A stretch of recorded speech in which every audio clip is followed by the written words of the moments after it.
ಯುವಕರ ಪ್ರತಿಭಟನೆಗೆ ರಾಜ್ಯ ಸರ್ಕಾರ ಮಣಿದಿದೆ. ಕೊನೆಗೂ ಖಾಲಿ ಹುದ್ದೆ ಭರ್ತಿಗೆ ಸರ್ಕಾರ ಗ್ರೀನ್ ಸಿಗ್ನಲ್ ಅನ್ನ ಕೊಟ್ಟಿದೆ. ಖಾಲಿ ಹುದ್ದೆಗಳ ನೇಮಕಾತಿಗೆ ಸಚಿವ ಸಂಪುಟ ಸಭೆಯನ್ನ ಮಾಡೋದಕ್ಕೆ ಅಷ್ಟೊಂದಾಗಿದೆ. ಇನ್ನು ರಾಜ್ಯಪಾಲರ ಅಂಕಿತದ ಬಳಿಕ ಸಚಿವ ಸಂಪುಟ ಸಭೆಯಾಗಿದೆ.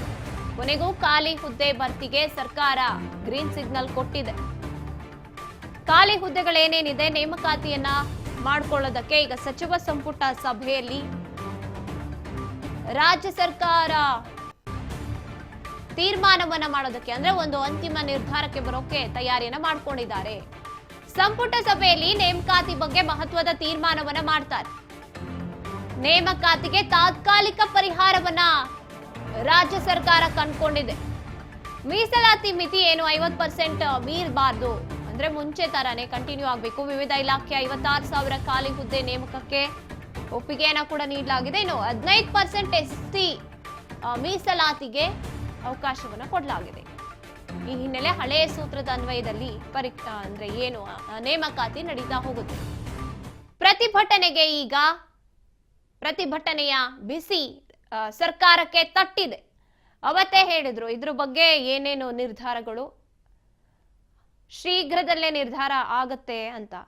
ಈಗ ಅದಕ್ಕೆ ಮಣಿದಿರುವಂತ ಸರ್ಕಾರ ಪ್ರತಿಭಟನೆಗೆ ಈಗ ಒಂದ್ ರೀತಿಯಾಗಿ ಫಲ ಸಿಕ್ಕಿದೆ ಅಂತ ಹೇಳ್ಬೋದು. ಇನ್ನು ಈ ಬಗ್ಗೆ ಹೆಚ್ಚಿನ ಮಾಹಿತಿಯನ್ನು ನಮ್ಮ ಪ್ರತಿನಿಧಿ ಬಸವರಾಜ್ ನೀಡ್ತಾರೆ. ಬಸವರಾಜ್, ಯುವಕರ ಪ್ರತಿಭಟನೆಗೆ ಒಂದ್ ರೀತಿಯಾಗಿ ಫಲ ಸಿಗ್ತಾ ಇದೆ ಅಂತ ಹೇಳ್ಬೋದು ರಾಜ್ಯ ಸರ್ಕಾರದಿಂದ. ಇದ್ರ ಬಗ್ಗೆ ಹೇಳೋದಾದ್ರೆ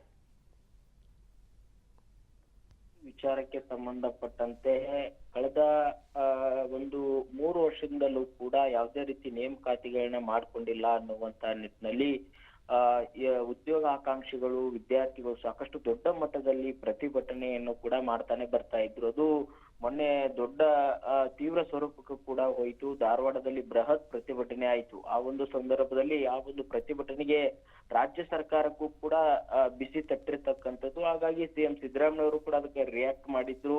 ಅದನ್ನ ನ್ಯಾಯಾಲಯದಲ್ಲಿ ಏನದು ಪ್ರಕ್ರಿಯೆ ಅದನ್ನೆಲ್ಲವನ್ನು ಕೂಡ ಬಗೆಹರಿಸಿ ನಾವು ಹಂತ ಹಂತವಾಗಿ ನೇಮಕಾತಿಗಳನ್ನ ಮಾಡ್ಕೊಳ್ತೇವೆ ಅನ್ನುವಂತ ಭರವಸೆಯನ್ನು ಕೊಟ್ಟಿದ್ರು.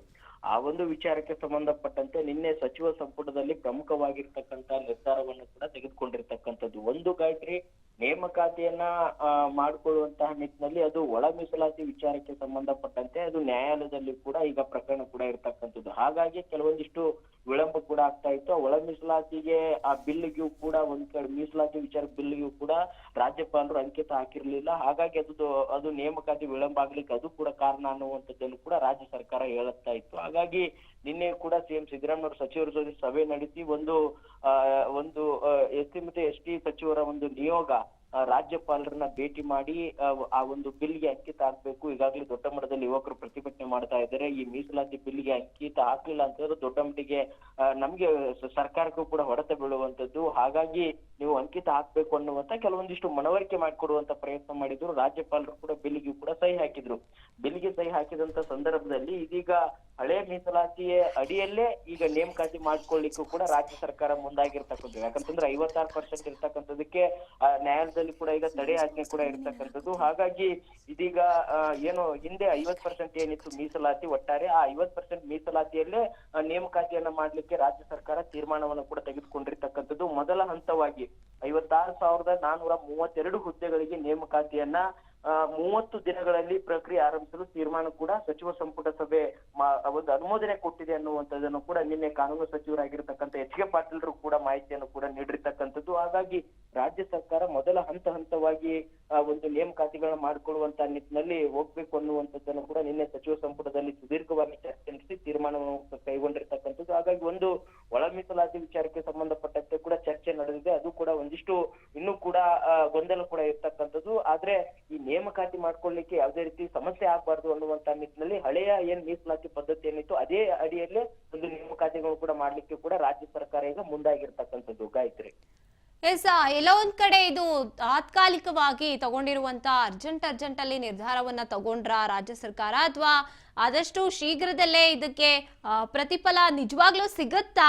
ಹೇಳಿಕೆಗಳನ್ನ ಮಾತ್ರ ಕೊಟ್ಟು ಸೀಮಿತವಾಗ್ತಾರ ಅನ್ನುವಂತ ಅನುಮಾನ ಮೂಡುತ್ತೆ. ಯಾಕಂದ್ರೆ ಇತ್ತೀಚೆಗೆ ರಾಜ್ಯ ಸರ್ಕಾರ ಮಾಡ್ತಾ ಇರುವಂತದ್ದು ಬರೀ ಕುರ್ಚಿ ಕಿತ್ತಾಟ, ಇದ್ರಲ್ಲೇ ಬ್ಯುಸಿ ಆಗ್ತಾ ಇದ್ದಾರೆ. ಏನೋ ಒಂದು ಪ್ರತಿಭಟನೆ ತೀವ್ರವಾಗ್ತಿದೆ ಅಂದಾಗ ಹೇಳಿಕೆ ಕೊಟ್ಟು ಸುಮ್ಮನೆ ಆಗ್ತಾರೆ ಅಂತ ಅನ್ಸುತ್ತೆ. ಗಾಯತ್ರಿ, ಒಂದು ಸಚಿವ ಸಂಪುಟದಲ್ಲಿ ತೀರ್ಮಾನ ತೆಗೆದುಕೊಂಡಿರ್ತಕ್ಕಂಥದ್ದನ್ನ ರಾಜ್ಯ ಸರ್ಕಾರ ಅದನ್ನ ಆದೇಶವನ್ನು ಹೊರಡಿಸಲೇಬೇಕು.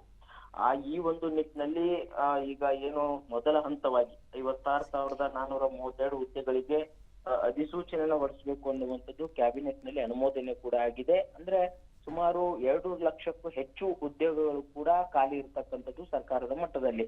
ಅದರಲ್ಲಿ ಇರ್ತಕ್ಕಂಥದ್ದು ಅದನ್ನ ಎಲ್ಲವನ್ನೂ ಕೂಡ ಒಮ್ಮೆಗೆ ಕೂಡ ಹೊರಡಿಸ್ಲಿಕ್ಕೆ ನೇಮಕಾತಿಗಳು ಮಾಡ್ಕೊಳ್ಳಿಕ್ ಆಗುದಿಲ್ಲ. ಅದು ಆರ್ಥಿಕ ಇಲಾಖೆಯ ಜೊತೆ ಚರ್ಚೆ ನಡೆಸಿ ಆರ್ಥಿಕವಾಗಿ ಕೂಡ ನೋಡ್ಕೊಂಡು ಸರ್ಕಾರ ಮುಂದುವರಿಬೇಕಾಗುತ್ತೆ.